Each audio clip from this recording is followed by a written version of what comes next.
welcome back to my channel. Now today I'm going to be giving a review for the Star Wars anthology film Solo: A Star Wars Story. Now this is the second Star Wars anthology film after Rogue One: A Star Wars Story.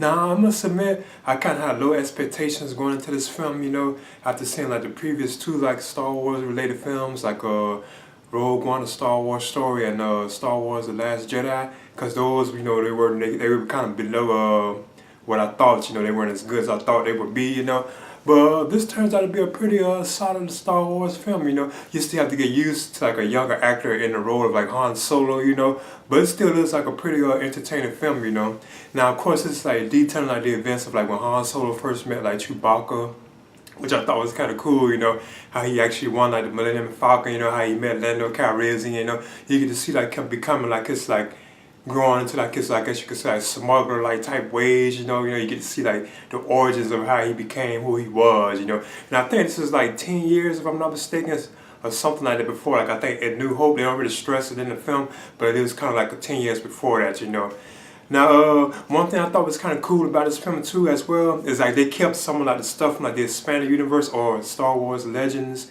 They did keep some of that stuff, from like the books and stuff that I was a huge fan of. Because since Disney took over the property like for like in Force Awakens, they had considered like most of the stuff like non-canon, There was like far as like the expanded universe, which consists of like novels, video games, and like even some of the shows, They kind of consider that stuff non-canon.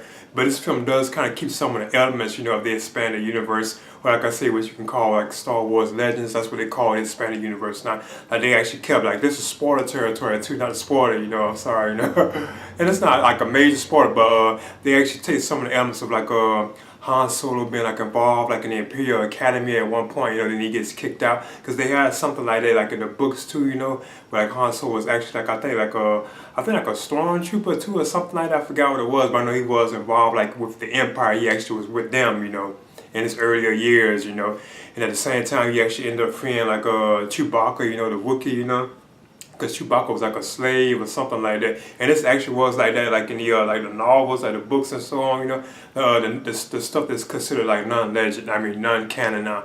So I thought that was cool. They kept the idea of him being like in the Imperial Academy, the idea of him like freeing Chewbacca from slaves, And then another thing too they kept too was that that he won the Millennium Falcon, his actual like spaceship, that he's known for flying. He actually won it from Lando Calrissian, And you get to see like Lando too as well in this film, when they actually meet, I think it was kind of cool how they actually met and, got to see each other. And it's kind of similar to like Empire Strikes Back to a certain extent. Like their relationship, how they both like just turn on each other, and everything like that. Then just come back together, Which I think is kind of interesting, But it's still pretty good, Another thing I thought was kind of cool about the film too is like this feels like kind of spoiler territory too.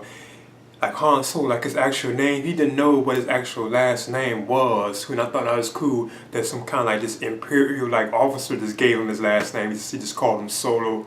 But Han, he only knew himself as Han, he didn't have like a last name because he didn't know supposedly like his family or something like that. Now he does mention his father at one point. You get to hear something about his father, There are also other like moments like this too, that they kind of touch on that I thought was kind of cool. Like certain things that just came out of nowhere. That's part of what Han Solo is. I thought that was kind of cool.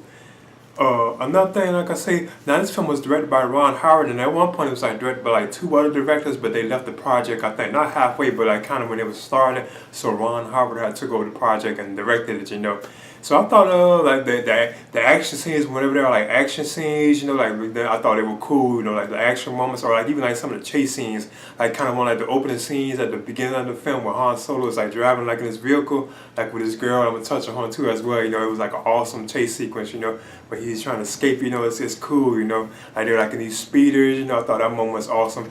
Like a couple like shootouts they had were awesome.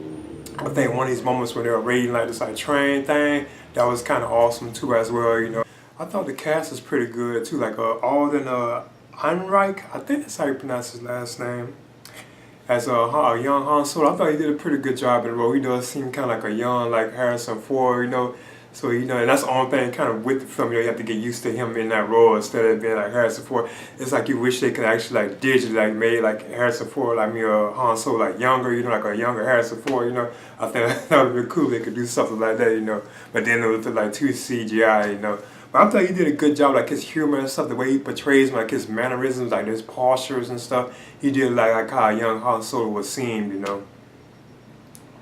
You also have Woody Harrelson as like, I guess you could say, like a mentor for Han Solo. He plays Tobias Beckett, and this guy's like a criminal, and he actually mentors Han. At first, he didn't really want Han, not to spoil it, but Han just ended up joining his crew, you know.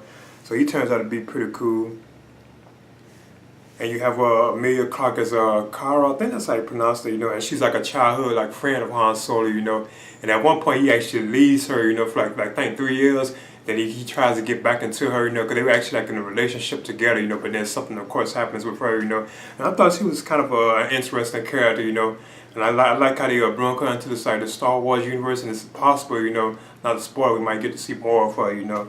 Then you have Donald Glover as the young Lando Calrissian, and he does really fit how Lando was seen, you know. You think of like, you know, Billy D. Williams originally played the role, so you know he does seem like how a young Lando Calrissian will, you know, will appear to be, like his clothes and everything, the way he carries himself. It does seem that's how Lando would have been when he was actually younger, you know. You also have Thandie Newton as Val, and she's like Tobias, but Tobias, I think that's how you pronounce his name, I forgot. She's actually his wife, you know, like she's like a part of like that's his criminal crew, you know. You also have Chewbacca in the film too as well, Juna Sutarmo, I think that's how you pronounce his last name. He actually portrays like Chewbacca, you know. And now you actually have like, as the antagonist of the film, the villain of the film is actually Paul Bettany, you know. And I thought he did a pretty good job as Dryden Voss. And he's like a ruthless crime lord, you know, who's like, I think, involved like in the Crimson something, I forgot what this was, you know. This is a nice little Easter egg with that too in the film, I'm not going to spoil, you know, which I thought was awesome. It was like a surprise too. I didn't think they would do something like that, you know. Warwick Davis, you know, he makes an appearance in here too, as well as I think a character known as Weasel. If I'm not mistaken, I heard he's from The Phantom Menace, if I can recall, you know. But like I said, this film, you know, it feels like a Star Wars film. It feels like it is like way back in the past. You just have to get used to like a younger actor in the role of Han Solo. So that's the only thing. Kind of makes it, you know, kind of awkward at times, you know, being it's not Harrison Ford, you know. You gotta get used to a new person in this role, you know.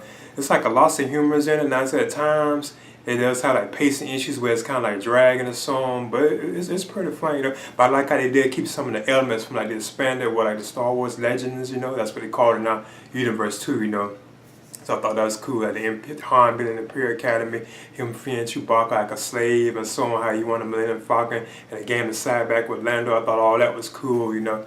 But overall, you know, Solo, a Star Wars story, I'm thinking about giving this a B-. Like I said, they had like some patient issues, but this is like a big improvement from my opinion, like over Rogue One. I know a lot of people liked that, you know. I think it was an improvement over that, even an improvement over Star Wars The Last Jedi, you know. I really did thought this was entertaining, you know, and I'm definitely looking forward to seeing it again, you know. And like I said, there are some huge Easter eggs in this film. There's some treats, you know, kind of the film too. I'm not going to spoil it, you know. I couldn't believe that this particular like character or this person, you know, showed about like, whoa, you know. There's also like mentions of like other characters that's kind of connected to Han Solo, you know, but you know, actually get to see them, you know. So I thought that was cool. But overall, I'm giving Solo, a Star Wars story, I'm giving this a B-. Please leave a comment and subscribe too as well.